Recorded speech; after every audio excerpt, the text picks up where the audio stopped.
sounds hokey in its way, it's also true. It's also a heartfelt, passionately true. And, I'm not going to predict things that come. I have no idea how this is going to go as it goes. No idea. No one does. And it's going to not be easy to get out of the place that we're in. But it's an important moment, as I said a moment ago, because nothing is done. Nothing is decided. Nothing is decided. It's a struggle. And it's a struggle. In this struggle. We do. So now is a moment to know that, to own that, to figure out how we can use that to come together and take care of each other, because that matters. And again, not something we necessarily always do, or at least a lot of people don't necessarily always do in their lives.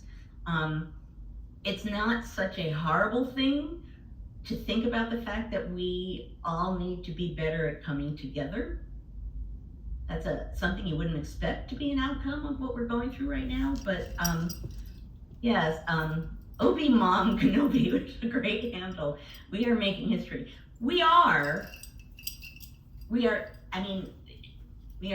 in the middle of historic events. Years ago, I don't even remember which historic event it was. It was before the pandemic. It might have been the collapse of the economy. Whatever it was, I remember going to a senior colleague of mine, historian, and saying, is it just me, or, does this feel like a historic event, or am I just being naive because everything's a historic event? And he said, no, actually, this feels like a historic event. Speaking as a historian, this is one. We are living through something that no matter where we end up, no matter how things end up, people will be talking about what is going on here and the history that is being made. So no matter what happens, Mom Kenobi said a little while back, we are making history. It is ours to make. It is ours to make. We should not let that story, we should not let that narrative be told by those with political power. Because the United States is about we the people. The narrative is ours. They may think they can write it. The narrative is ours. But we see every day the ways in which they're lying about things and erasing things and denying things, and all the ways in which they're trying to shape a screamingly false narrative. That's what it is. They're creating a narrative that serves their purpose. I won't talk about this in detail tonight, but another thing that they're increasingly doing is they're now branding protesters as domestic terrorists, right? So that now they can say, oh no, we're not going against protesters, we're going against domestic terrorists. So that's that's the idea. A sneaky way to go after. Anyway, it's we're so far gone into the epistemic crisis. It's almost like these kinds of comments are irrelevant or moot. And I mean, no offense to Professor Freeman. She's, of course, correct. But,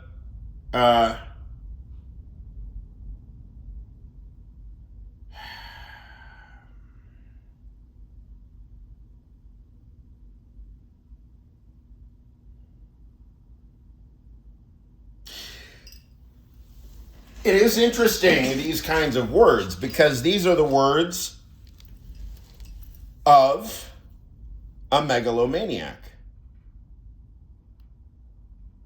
These are the words of a paranoid megalomaniac.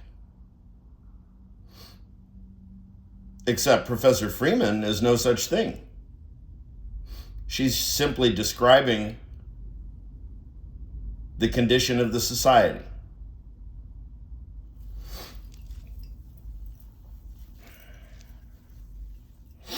In that talk, there is another section where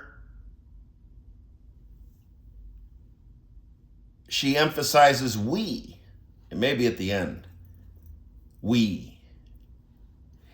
And Professor Freeman makes a couple of sheepish kind of comments about, well, if something is a cliche. I've gone on about cliches. I was going on about cliches, I don't know, a few days ago. Or hokey. I don't know the exact word that she used about,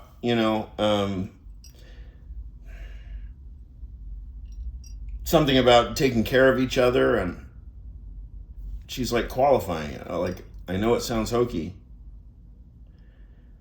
I just want us to stop for a second and note how the minds, again, it's not Professor Freeman's responsibility to account for vernacular speech,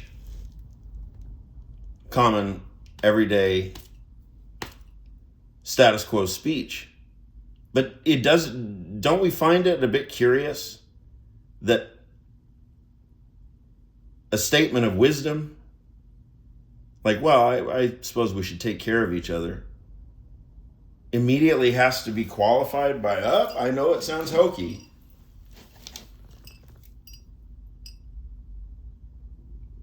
I mean, that's like it's very unhokey. Like, it's a profound basis. Taking care of each other.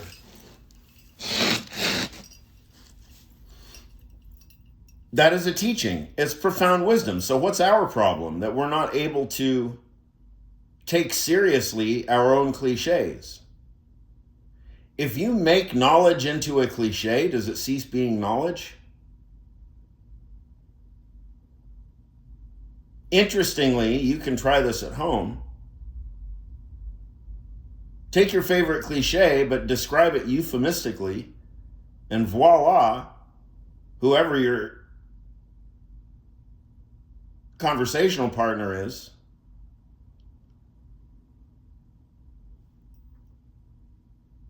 they'll, wow.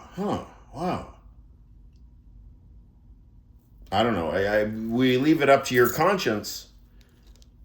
We leave it up to your conscience whether you let them in on what you've done. Usually, I think, scientists and academics and fancy people, they keep that sort of thing secret. They figure, well, if you don't know where I stole that from, that's your problem. And it obscures the idea that the whole fucking thing is stolen. We stand on the shoulders of somebody. We stand on the shoulders of conditions. Now, whether the conditions are giant or whether the word giant is a moral distinction or a cynical distinction, the fact remains.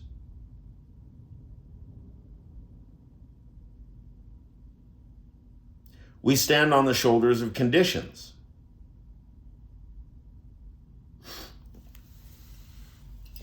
The I that is we and the we that is I. How's that for a cliche?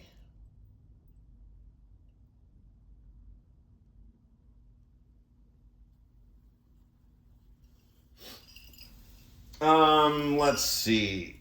What else was there? Let's see. Can we imagine that? That I actually made some notes? Fuck. Am I degenerating?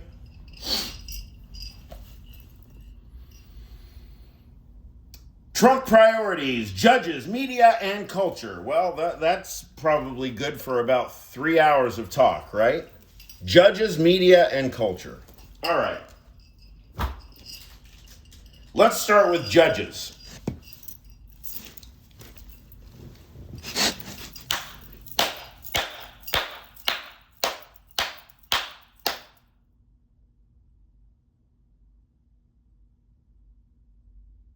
I follow Lawfare, and I am a proud contributor. I gave them $2,500, maybe in the spring. Ben Wittes, Anna Bauer, Quinta Jurecic, Roger Parloff.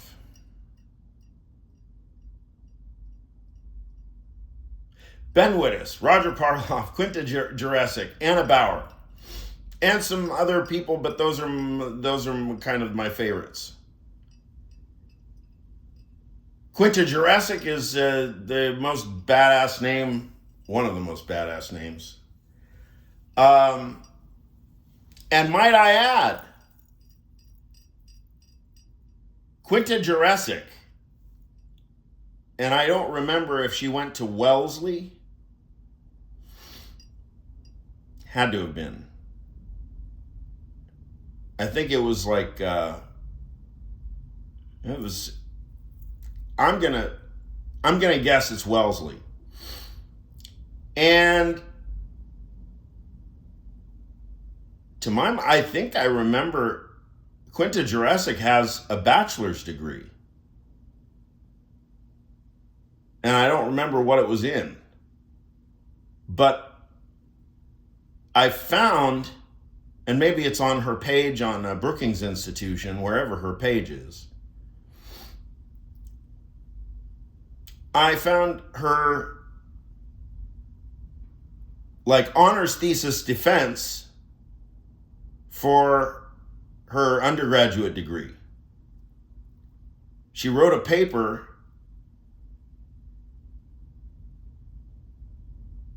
on Greek classical philosophy.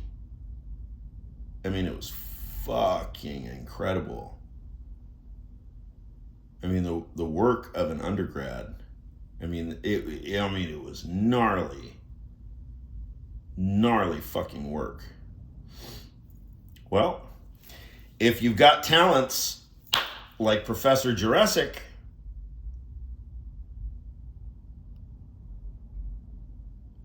talent percolates to the top. Especially writing talent. And she's an excellent writer, as all legal scholars are, inevitably.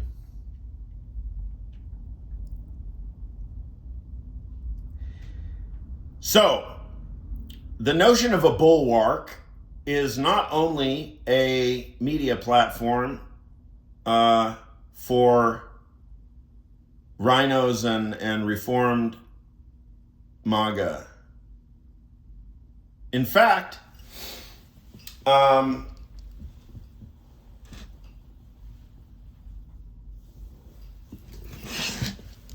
bulwark is a term that's quite used a lot in contexts.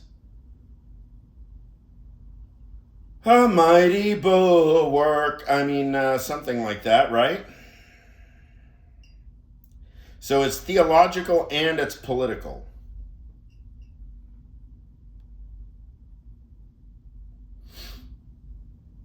And the first Google result for Bulwark is the podcast. I mean, the media outfit. Then you get the Bulwark YouTube channel.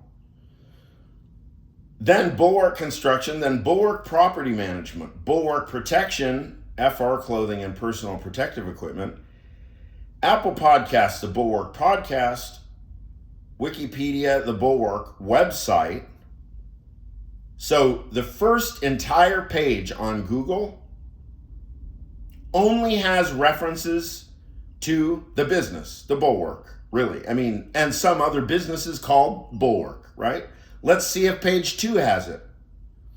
The beginning of page 2, Merriam-Webster, Bulwark, definition. Imagine that. We have to wait to the second page to get the definition. A solid wall-like structure raised for defense. A rampart. A breakwater. A seawall. Building a bulwark in the harbor. A strong, definition 2, a strong support or protection. democratic principles that stand as a bulwark against tyranny. Tyranny. A bulwark of freedom.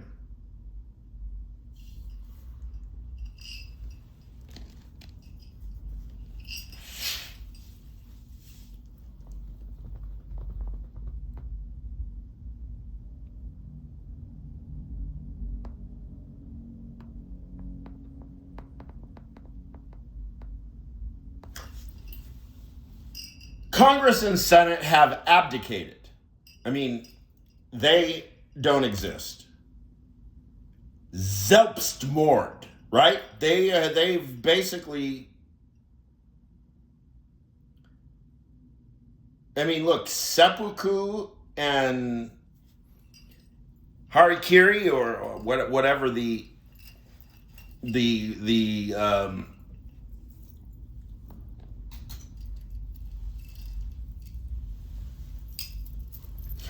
honorable Selbstmord, right?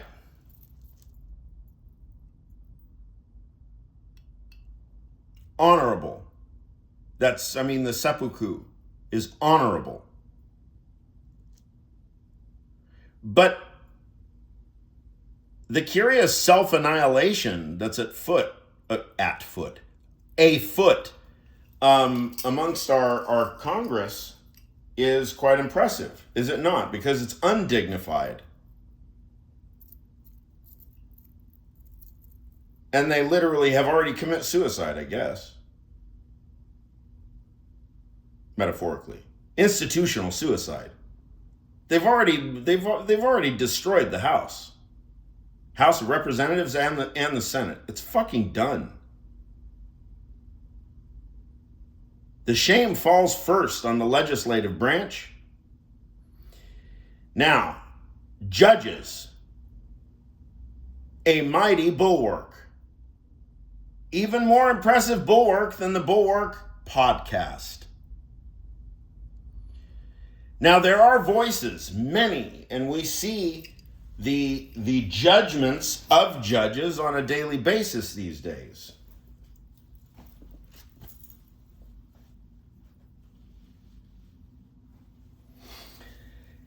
And all the judgments,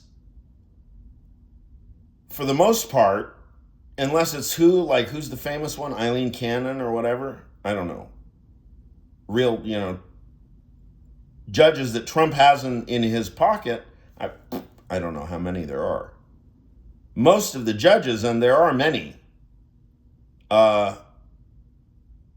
still apparently, so far as I can tell, see things straight.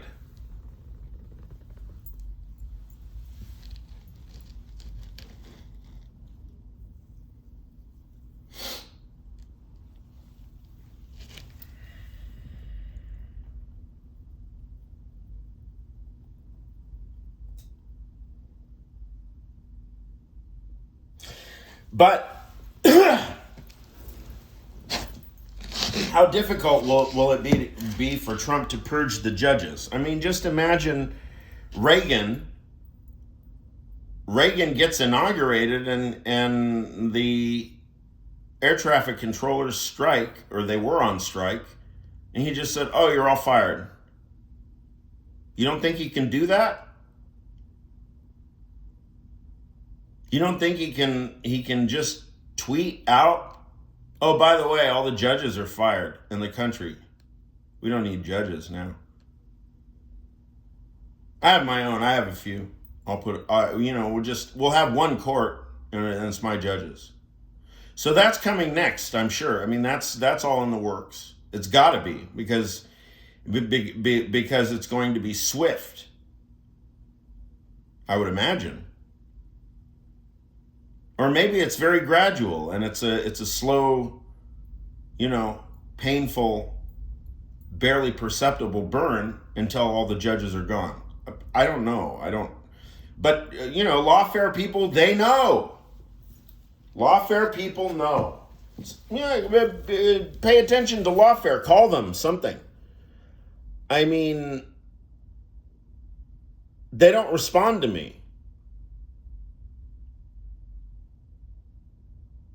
Maybe $2,500 isn't enough money. In our country, you have to pay a lot for access.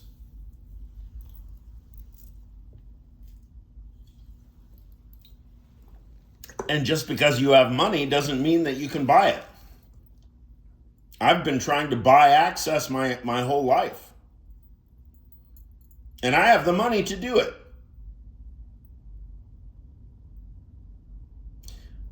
No matter how much money in the world you have, is that correct? No matter how much money in the world you have? I'll leave it. You can't buy access if nobody can follow what you're saying. Won't work. I believe I have proven it.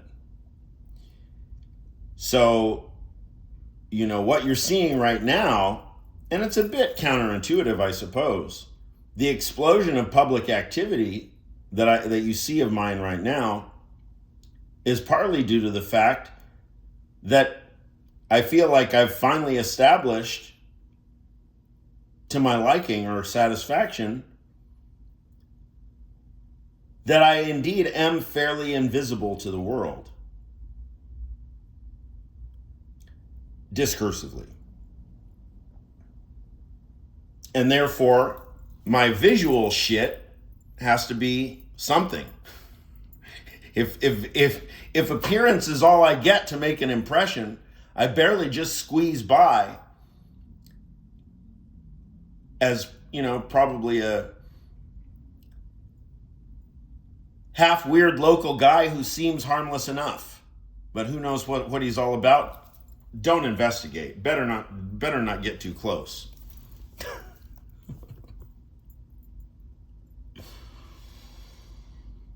I'm about one of the most uncontroversial people as a thinker you will ever meet. But the only way to get there is that you would have to listen to me, and you'd have to be willing to ask me questions and have a conversation with me that lasted many hours. And part of what I guess I've verified is that Americans, or anybody in this country anyway, that ain't gonna happen. Because humans in this country, they don't actually pay attention to thoughts. Nobody's actually thinking the thought right now. Like this, I'm thinking right now. I don't know what I'm going to say next. It's very loosely prepared. I showed you the notes. These were just some notes that I took down when I was listening to Joanne Freeman. I mean, you can screenshot it. But you know what? I looked at the notes once. I saw the words judges, media, and culture. I can talk about those for the next 3 hours.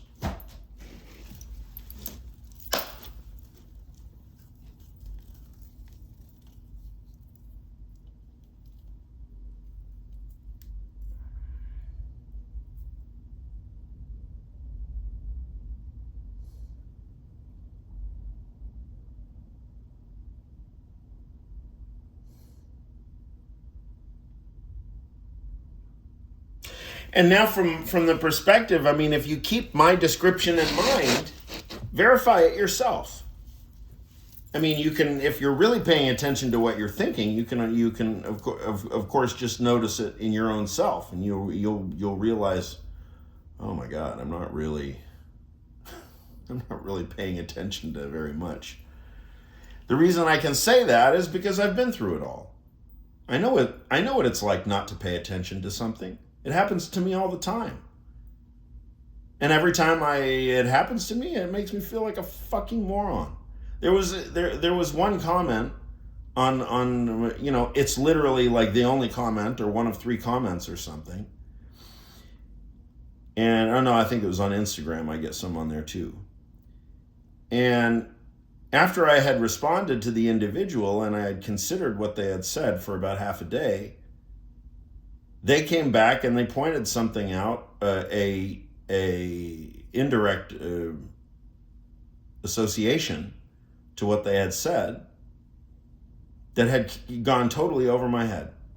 I never would have, and I don't even remember now what the point was, because I'm not sure that I even absorbed it when I saw it, because I was too preoccupied with the fact that I had missed it. Okay? Oh.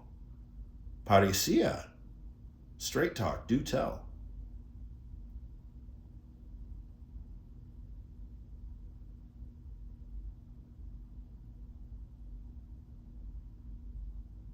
We can pay attention to each other as Bazanakia,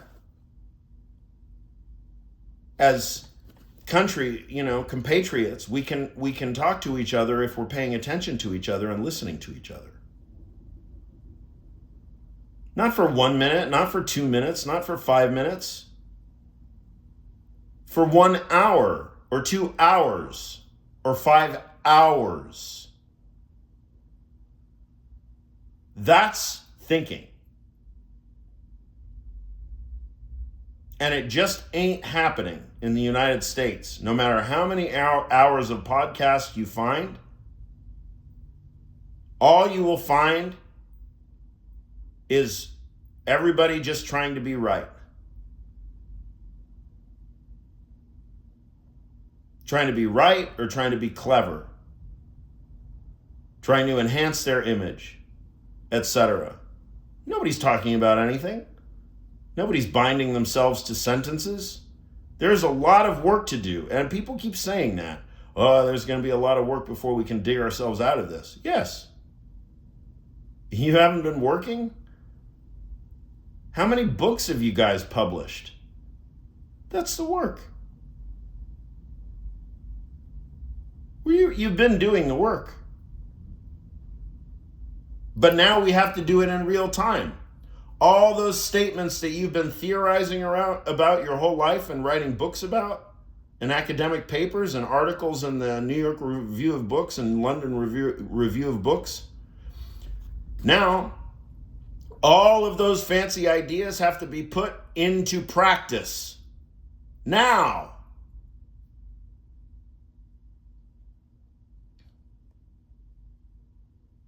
Because it's getting mighty apparent to plenty of people like me that the thought leaders in the United States right now who are remaining silent